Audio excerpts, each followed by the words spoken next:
بسم اللہ الرحمن الرحیم۔ کلثوم اسلامک ٹی وی کے محترم اور عزیز بہن بھائیوں، السلام علیکم ورحمۃ اللہ وبرکاتہ۔ آپ صلی اللہ علیہ وآلہ وسلم کی ایک حدیث مبارک ہے، ان الفساق اہل النار، فاسق جہنم میں جائیں گے۔ قالوا من الفساق، فرمایا فاسق کون ہے؟ قال النساء، عورتیں فاسق ہیں۔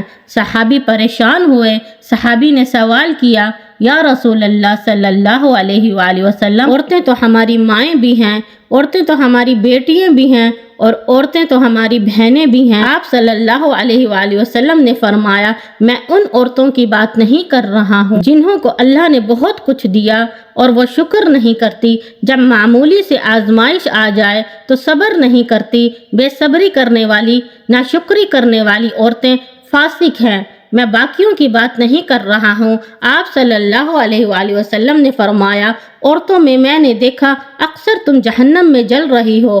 یعقوب رضی اللہ تعالی عنہ سوال کرتی ہیں، یا رسول اللہ صلی اللہ علیہ وآلہ وسلم، ہم کیوں کثرت سے جہنم میں ہیں، مرد کیوں نہیں؟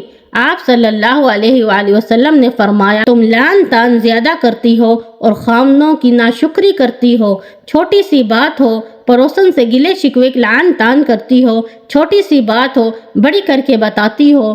لعن طعن نہ کیا کرو، خاوند کی ناشکری نہ کیا کرو۔ ساری زندگی آپ کے ساتھ کوئی بھلائی کرے، جب کبھی موڈ آف ہو جائے اور اس کی کوئی بات پسند نہ آئے تو تم لفظ یہ بولتی ہو، ما رأیت من خیر قط، میں نے پوری زندگی تجھ سے کوئی خیر نہیں پائی۔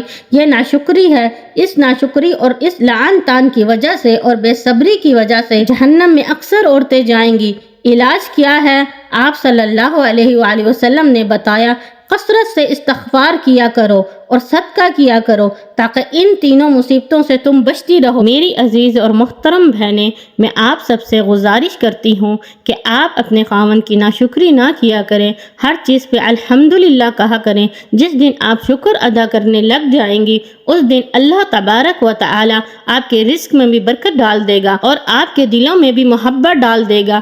اللہ تبارک و تعالی ہمیں ان برائی سے، ان مصیبتوں سے اور جہنم کی آگ سے بچائے، آمین۔ محترم بہن بھائیوں، اگر آپ کو دین کی باتیں پسند آتی ہیں جو قرآن اور حدیث کی روشنی میں آپ کو بیان کی جاتی ہیں تو اس چینل کو سبسکرائب کریں اور دوسروں سے شیئر کریں تاکہ اس چیز کا ثواب آپ کو قیامت تک ملتا رہے اور آپ کا صدقہ جاریہ ہوتا رہے، آمین۔ وآخر دعواہم ان الحمدللہ رب العالمین۔